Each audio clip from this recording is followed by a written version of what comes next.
Madrasah Ramadan 25 Maret hingga 15 April 2023 jam 21 hingga 21.30 waktu Indonesia Barat. Didampingi langsung oleh Ustadz Dr. Muhammad Dahri MA Hafizullah, Ustadz Muhammad Arfaini Alif MPD MA Hafizullah, Dr. Yan Nafiar Psikolog Hafizullah. Disajikan secara interaktif, konsultasi gratis. Daftar sekarang. Assalamualaikum warahmatullahi wabarakatuh. Alhamdulillah alladzi anzalal qur'ana fi syahri Ramadan hudan linnas wa bayyinatin minal huda wal furqan. Afdhalus shalah wa atammu taslim ala Rasulillah nabiyyina Muhammadin sallallahu alaihi wasallam. Sahabat semua, alhamdulillah di kesempatan yang baik kali ini, di bulan yang baik kali ini, Allah Subhanahu wa Ta'ala berkenan mengizinkan kita semua untuk kembali berqiyam di malam hari, untuk kembali bersiam di siang hari. Sahabat semua, Yahya bin Abi Katsir pernah berkata, Allahumma sallim minni ila Ramadan. Ya Allah, hantarkanlah diriku untuk bisa memasuki bulan Ramadan. Wasallim li Ramadan. Ya Allah, izinkanlah Ramadan untuk hadir dalam hidupku, untuk dapat menemui diriku ini, ya Allah. Wa tusallimuhu minni mutakabbilan. Ya Allah, terimalah amal ibadah yang dilakukan pada bulan Ramadan. Sahabat semua, apa yang disampaikan oleh Yahya bin Abi Katsir adalah satu ungkapan kecintaan kepada bulan Ramadan, satu pengharapan yang beliau hadirkan kepada Allah Subhanahu wa Ta'ala agar Allah memudahkan jalannya ketika menghadapi di bulan Ramadan ini, bulan yang penuh keberkahan. Pun demikian kita, sahabat semua, kita pun berharap apa yang kita lakukan di bulan Ramadan ini Allah mudahkan dan Allah terima. Segala apa yang kita lakukan di bulan Ramadan ini.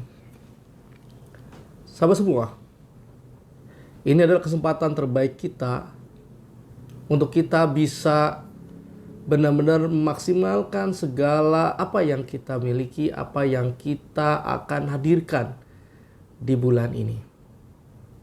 Kesempatan begitu sangat luas, sahabat semua. Mengapa? Karena pintu-pintu surga kemudian dibuka dan pintu-pintu neraka ditutup dan syaitan dibelenggu. Idza jaa Ramadan, apabila Ramadan tiba, futihat abwabul jannah, pintu-pintu surga itu dibuka. Ghulqatil abwabun nar, dan pintu-pintu neraka itu ditutup. Wa suffidatis syayatin, dan syaitan dibelenggu. Artinya adalah Allah memberikan kesempatan kepada kita semua seluas-luasnya untuk bisa berbuat yang lebih dari hari-hari sebelumnya. Ahlan wa sahlan ya Ramadan. Kita ucapkan pada bulan Ramadan untuk diri kita sendiri, sebagai bagian mempersiapkan diri kita untuk memasuki bulan Ramadan ini. Sahabat, di pertemuan pertama ini saya alhamdulillah bersama dengan Dr. Yan Nafiar, psikolog Hafizahullah Ta'ala. Assalamualaikum warahmatullahi wabarakatuh, Pak Dokter. Waalaikumsalam warahmatullahi wabarakatuh. Hadir akan berbagi di kesempatan hari ini, kesempatan perdana di hari ini di bulan Ramadan. Kita akan berbincang tentang bagaimana kita bisa menjadikan Ramadan ini sebagai sarana untuk pensucian jiwa atau tazkiyatun nafs, atau sebagai sarana untuk kita menghasilkan kesehatan mental atau kesehatan jiwa atau kesehatan hati. Apa dan bagaimana Ramadan ini kita jadikan sebagai peluang terbaik kita untuk menghadirkan kesehatan jiwa, kesehatan mental, kesehatan hati, atau dalam proses tazkiyatun nafs, Yuk kita simak. Pak Dokter, Ya. Ramadan adalah bulan penuh keberkahan. Dan tadi seperti yang tadi anak kutip dari Yahya bin Abi Katsir, ya, dan para ulama yang lain juga banyak yang menyampaikan dalam kata-kata mutiara mereka, di mana semuanya menggambarkan tentang upaya memaksimalkan potensi di bulan Ramadan ini. Nah, Pak Dokter, dalam tinjauan barangkali ilmu kejiwaan atau psikologi Islam, maka Ramadan ini apa yang dapat kita lakukan ini Pak Dokter? Agar Ramadan kita ini benar-benar memiliki impact di dalam menyehatkan hati kita, menyehatkan jiwa, mental kita dan pikiran kita. Betul Pak Dokter. Baik. Assalamualaikum warahmatullahi wabarakatuh. Ini pertanyaannya berat juga ini. Apalagi kalau pas bulan puasa. Oke. Tadi dikatakan bahwa Ramadan itu kan bulan yang penuh berkah ya. Ramadan Mubarak. Syahrul Mubarak. Jadi Syahrul Mubarak. Jadi banyak berkah di sini. Nah, kalau dikaitkan dengan perilaku, berkahnya adalah ya, sebenarnya beban kita itu sudah diberingankan oleh Allah ya, dalam bagaimana kita berperilaku. Karena setan sudah dibelenggu. Ya. Artinya yang biasa sering mengganggu kita, mengajak kita untuk melakukan hal-hal yang terlarang, itu sudah tidak ada. Jadi separuh udah hilang sebenarnya. Ya. Harusnya potensi untuk berbuat baik sudah lebih besar. Gitu ya. Tinggal sekarang adalah bekas-bekas nih. Bekas-bekas perbuatan yang lalu. Biasanya kalau di dalam, kalau kita lihat, di dalam terjadinya proses perilaku, ya, kan Rasulullah mengatakan bahwa ada segumpal darah di dalam dada, mulut. Kemudian jika itu sehat, sehatlah seluruh tubuh. Ya. Faiza fasadat, Fasadat jasadu. sadukulu. Jadi itu taruhlah kondisinya kan relatif sama. Iya. Nah, sama. Tinggal setannya juga sudah. Nah, setiap perbuatan-perbuatan yang sudah dilakukan, sudah pernah dilakukan, apapun itu, baik kebaikan maupun keburukan, itu ada bekasnya pasti. Ada bekasnya. Apalagi perbuatan-perbuatan yang melanggar syariat, pasti ada bekasnya. Nah, yang tinggal adalah, kalau sudah ada bekas, maka kemungkinan untuk dilakukan atau munculnya perilaku itu kembali menjadi lebih mudah. Artinya, tanpa ada setan yang mempengaruhi pun, kemungkinan akan muncul lagi. Kenapa? Karena ada nafsu tadi. Nafsu. Nah, inilah yang harus dikendalikan. Jadi sebenarnya mau ada setan atau tidak, kalau seseorang itu masih melakukan perbuatan-perbuatan maksiat, maka tidak bisa disalahkan setannya. Ya. Karena memang kitanya yang belum mampu nih. Kitanya yang belum mampu mengendalikan nafsu kita sepenuhnya. Apalagi sebelumnya sudah terbukti apa yang dilakukan itu sudah pernah. Sehingga tinggal mengulang lagi. Tinggal mengulang. Jadi proses pengulangan perilaku-perilaku yang kemarin-kemarin sudah kita lakukan, ya itu juga kemungkinannya terjadi. Walaupun setan tidak ada. Nah, disinilah peran puasa itu. Peran puasa. Secara psikis, kalau seseorang itu sudah berniat, maka terjadilah di situ semacam kekuatan atau ikatan psikologis bagi dia untuk menjaga apa-apa yang sudah diniatkan dan jangan sampai itu batal. Nah, kalau sudah masuk bulan puasa, ya berpuasa, artinya segala hal yang bisa membatalkan puasa harus dijaga. Jadi di situ akan terlihat bahwa adanya usaha yang jauh lebih kuat untuk menjaga diri dan perilaku. Nah, sementara lawannya kan udah nggak ada. Harusnya lebih mudah. Nah, inilah yang menyebabkan orang-orang pada bulan puasa, bulan Ramadan, itu perilakunya terkontrol dengan baik. Ya, terkontrol dengan baik. Kenapa? Dari awal sudah dia niatkan masuk bulan Ramadan. Ya, semua sudah dibersihkan. Orang mulai membersihkan macam-macam. Sudah membuat agenda apa akan dilakukan 24 jam. Mulai dari sahur, ya, nanti subuh, siang, sore, berbuka, kemudian maghrib, terus taraweh. Itu sudah biasanya sudah diprogram. Dan demikian kemungkinan munculnya perilaku-perilaku yang tidak baik itu sangat kecil. Oke, jadi kemungkinan orang melakukan akhlak-akhlak yang tercela atau perilaku-perilaku negatif itu sangat kecil karena sudah dikondisikan oleh Allah Subhanahu Wa Taala itu sedemikian rupa khusus di bulan Ramadan gitu, Pak Dokter ya. Khusus di bulan. Itulah berkahnya itu. Berkahnya bulan Ramadan. Dan dengan cara itulah barangkali kita bisa menghadirkan kesehatan mental, kesehatan jiwa. Ya. Gitu ya, melalui aktivitas ibadah yang terus-menerus dari mulai sahur sampai berbuka gitu Pak Dokter ya. Karena pengendalian kita sudah jauh lebih kuat. Lebih kuat. Karena sudah didukung dari faktor eksternal tadi. Ya. Ya, hal-hal yang bisa mendukung dari lingkungan itu sendiri Pak Dokter ya. Dan lingkungan juga bukan hanya dari kita, artinya lingkungan sosial pun mengkondisikan. Iya, mengkondisikan. Sudah mengkondisikan bahwa ini suasananya Ramadan. Berbeda dengan suasana bukan bulan Ramadan. Gitu. Iya. Jadi itu memudahkan bagi dia untuk menghadirkan perilaku positif atau memudahkan bagi dia untuk menghasilkan kesehatan mental yang cukup baik di bulan Ramadan itu. Ya. Baik.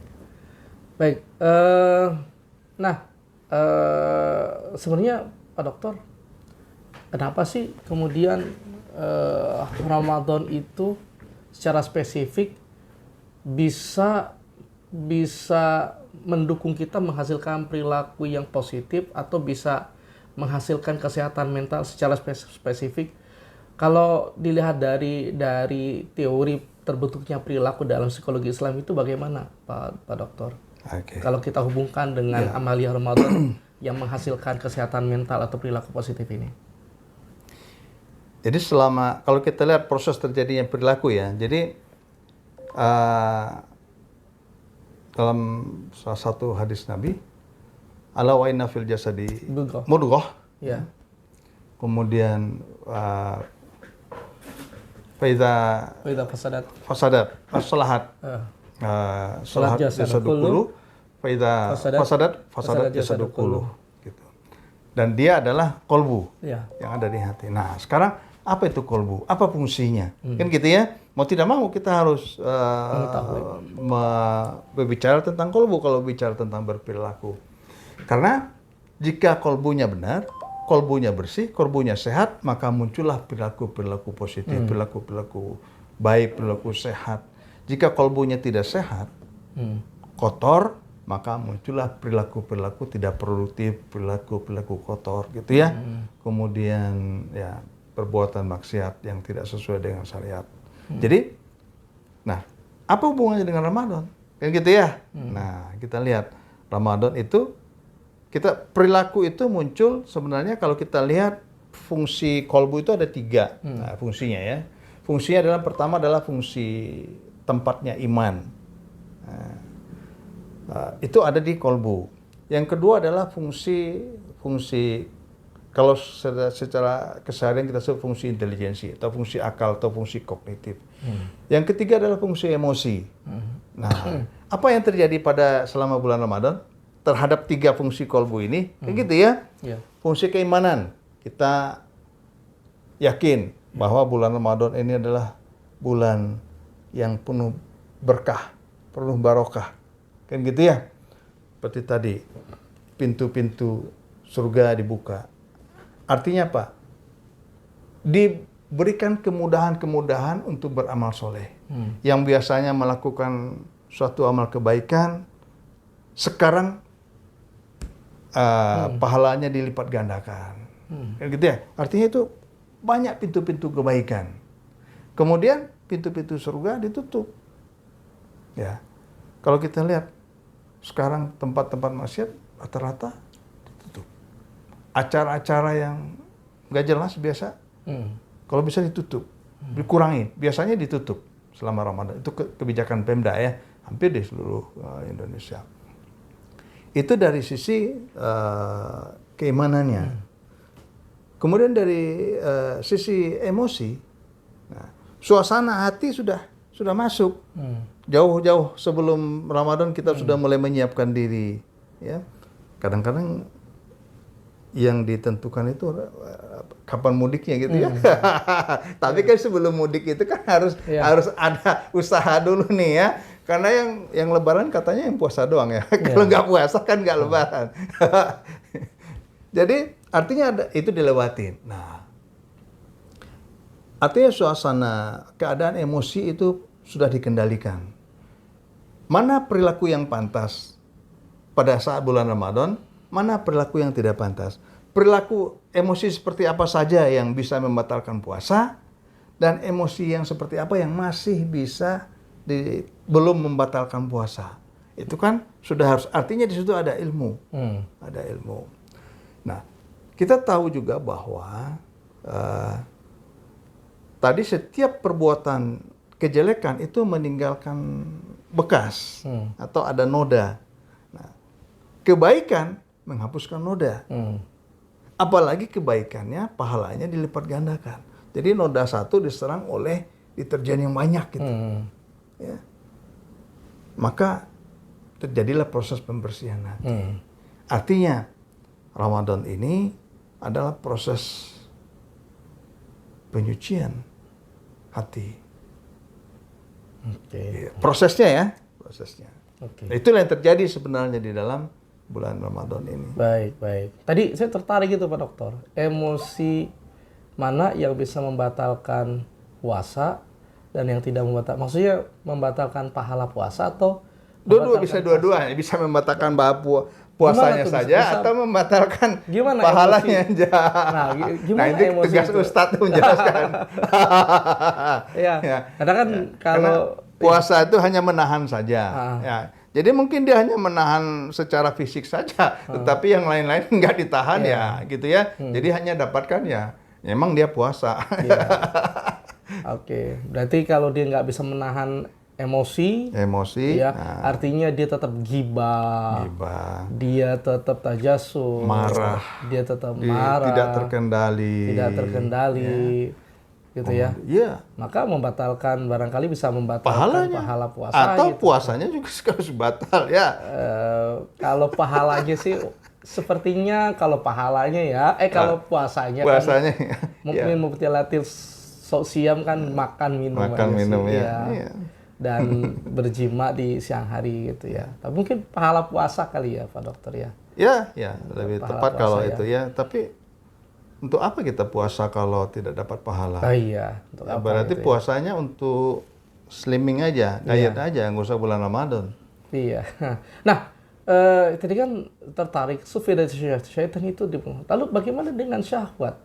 Syahwat itu kan nggak akan pernah lepas dari yang namanya manusia itu Pak Dokter. Dan katanya Imam Ibnul Qayyim, 4 hal. Ya, jadi 4 hal yang dapat 4 tiang, ya, 4 tiang kekufuran. Arba'atu arkanil kufri, 4 tiang kekufuran. Ya, yang salah satunya adalah syahwat tadi. Ya, syahwat, di mana syahwat ini tamna'hu ya anitafarruq lil ibadah, jadi menghalangi seseorang tuh bisa beribadah dengan baik ya, sehingga sulit orang itu kemudian bisa melakukan proses tazkiyatun nafs, menghadirkan perilaku positif dalam Ramadan. Nah, ini gimana ini Pak Dokter nih tentang syahwat? Jadi syahwat itu kalau bahasa sehari-harinya boleh dibilang pisau bermata dua lah gitu ya. Nah, Bisa dibayangkan kalau manusia diciptakan tanpa syahwat, apa yang akan terjadi? Iya. Hanya Nabi Adam dan Hawa. Terus Habil Qabil kemana? Ya, kenapa? Nggak ada syahwat. Terus makan minum. Kemudian kalau ada harimau datang, ya, tidak ada keinginan untuk melarikan diri, menyelamatkan diri dari ancaman. Iya. Artinya itu memang sudah terinstall khusus. Nah, gitu ya. Jadi kalau kita beli HP nih, ya, kan bukan hanya HP-nya aja kosong. Tapi begitu dihidupkan, muncul aplikasinya. Artinya, ya itulah syahwatnya. Jadi sebenarnya pada saat ruh ditiupkan kepada jasad, itu bawaannya selain nafsu, ada juga penangkalnya sebenarnya. Iya. Dalam bentuk basicnya gitu ya, dalam bentuk dasarnya. Itu proses untuk cara berpikir, akal, seproses untuk menganalisa, mengambil keputusan apakah nafsu itu akan dipuaskan atau tidak. Nah, tinggal sekarang adalah al-ilmu. Nah, ilmunya kan harus dicari tuh. Nah, karena manusia kan ada di mana-mana, ya, terhampar dari pojok dunia satu ke yang lainnya, utara, timur, barat, selatan, gitu ya, menyebar kan, menyebar. Nah, artinya harus ada usaha dari seseorang untuk membekali akalnya ini. Iya. Karena akal akan memproses sesuatu dan pengambilan keputusannya adalah mengacu kepada ilmu, al-ilmu. Nah, tinggal sekarang ilmunya dia ada nggak?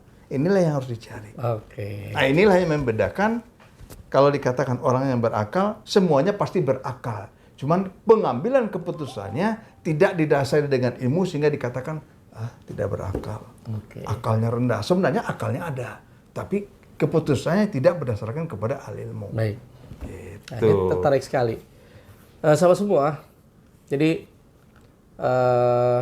tadi seperti yang dikatakan tadi, syahwat itu sesuatu yang memang bagian daripada fitrah manusia. Syahwat itu dapat kita kendalikan, barangkali ada di tengah, tidak terlalu berlebihan, tidak terlalu berkurangan. Syaratnya adalah bagaimana potensi akal itu bisa kita maksimalkan. Potensi akal itu tentu dimaksimalkan dengan cara ada ilmu, ada bekal ilmu yang dia miliki sehingga itu menjadi penimbangnya. Inilah yang disampaikan oleh Imam Ghazali. Sementara Imam Ibnul Qayyim rahimahullah pun mengatakan hal yang sama. Untuk dawa syahwat, untuk mengobati syahwat itu salah satunya adalah dengan apa? Dengan sihatul ilmi wal ma'rifah. Iya. Gitu ya. Jadi sama tuh Pak Dokter. Sama ya. Iya. Apa dengan ilmu yang benar, ilmu yang tepat gitu ya, pengetahuan yang benar untuk bisa mengendalikan syahwat gitu, Pak Dokter. Iya. Gitu. Jadi sekarang orang mau melakukan sesuatu, apakah rujukannya akal atau ilmu? Nah, sekarang hal yang menarik itu begini. Ilmu itu apa sih maksudnya? Iya. Gitu ya. Karena kalau di zaman sekarang kan banyak orang itu mendewakan akal, pikiran. Nggak masuk akal, gitu ya. Ya, nggak mungkin, nggak logis. Ukurannya apa? Al-akal. Nah, jadi kalau begitu, apakah? Nah, kalau yang dijadikan dasarnya adalah akal, kan manusia itu banyak ya. Iya. Masing-masing punya akal ya. Iya. Masing punya akal. Saya, Anda punya akal semua. Jadi kalau ada sesuatu yang jadi rujukan kita adalah akal siapa yang akan kita anggap paling benar atau yang benar. Setiap orang pasti menganggap akal dia yang paling benar. Oleh karena itu harus ada referensi lain sebenarnya. Nah, itulah ilmu. Jadi kita mengatakan sesuatu benar, ini belum benar, ini tidak benar, itu berdasarkan ilmu.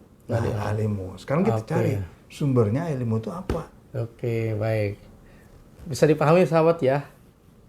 Tadi Pak Dokter mengatakan referensi yang harus kita miliki adalah ilmu. Gitu ya. Sementara akal itu memang punya fungsi untuk berpikir. Punya fungsi untuk dia itu menelaah. Punya fungsi untuk dia itu membuat sesuatu yang sistematis. Salah satu fungsi akal. Fungsi akal juga berusaha untuk menemukan sesuatu dan mendapatkan sesuatu. Dan bahkan akal juga bisa mengiring kita untuk bisa berpikir dengan cara yang paling radikal. Itu akal. Maka referensi ilmu itu sangat penting sekali. Pertanyaannya adalah ilmu apa yang bisa kita jadikan sebagai standar nilai, standar hidup kita. Ya, nah, itu kan dia. Pertanyaannya kan. Iya. Ilmu apa supaya akal itu tunduk dan bukan tunduk. Akal itu memang berada di bawah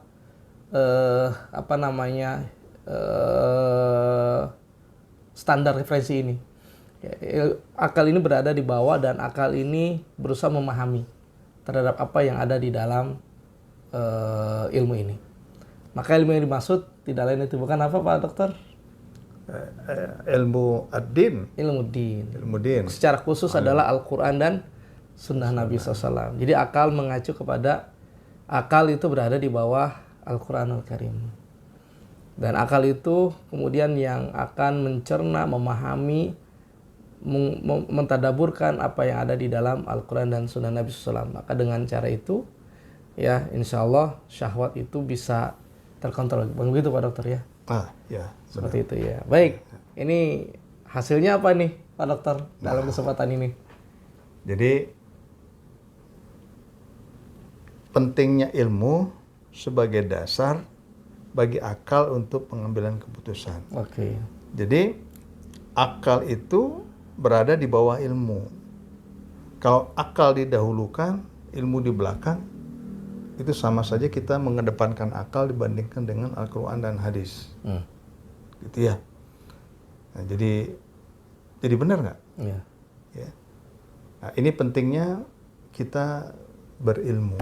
Jadi lakukan sesuatu, cari dulu ilmunya, lihat dulu referensinya, lihat dulu. Jadi berilmu dulu, baru melakukan. Kalau nggak tahu, belum tahu ya nanya lah. Nanya ya. Oke, alhamdulillah. Baik. Jadi kesimpulannya kira-kira apa nih Pak Dokter? Selama 30 menit kita berbicara Ramadan dan menghadirkan kesehatan mental sampai bahas tentang syahwat. Fadhal Pak Dokter. Biar proses pembersihannya itu sempurna nanti di akhir Ramadan, maka ilmu tentang Ramadan juga pemanfaatan pemanfaatan waktu dan amal-amal apa saja yang bisa kita lipat gandakan pekerjaannya atau kita fokuskan ya, aktivitasnya yang bisa membuat proses pembersihan hati kita menjadi optimal. Oke. Ya. Gitu. Oke ya. Jadi tidak cukup. Jadi harus kita cari ilmunya. Ilmu. Apa saja yang bisa kita lakukan. Alhamdulillah. Jazakallah khair Pak Dokter. Alhamdulillah. Sahabat semua. Tadi ya closing statement yang disampaikan oleh Pak Dokter terkait di kesempatan kita hari ini, di mana bulan Ramadan menjadi bulan dan menjadi saat yang terbaik bagi kita untuk kita menghadirkan perilaku positif atau akhlak terpuji, atau proses untuk menghadirkan kesehatan jiwa, kesehatan hati, atau kesehatan mental sahabat semua ya. Karena semuanya ini insya Allah sangat mendukung sekali ya di saat-saat ini. Dan tentu setan ya dibelenggu, tapi faktor syahwat itu masih tetap ada dan masih terus akan ada. Maka cara kita untuk bisa mengendalikannya adalah dengan kita berilmu Pak Dokter ya. Dan oleh karena itu kesempatan terbaik di bulan Ramadan ini adalah salah satunya adalah dengan kita belajar. Dan kami insya Allah akan hadir Pak Dokter ya. Insya Allah. Untuk berbagi ilmu tentang psikologi Islam, tentang tazkiyatun nafs atau tentang kesehatan mental di dalam Islam khusus di bulan Ramadan. Gitu Pak Dokter ya. Terima kasih sahabat semua. Oke. Kesehatan jiwa ya. Kesehatan jiwa insya Allah. Insya Allah nanti ada psikologi ikhlas, ridho dan lain-lain insya Allah. Oke. Terima kasih sahabat semua. Kita akhiri. Subhanakallahumma wa bihamdika asyhadu an la ilaha illa anta astaghfiruka wa atubu ilaik. Assalamualaikum warahmatullahi wabarakatuh.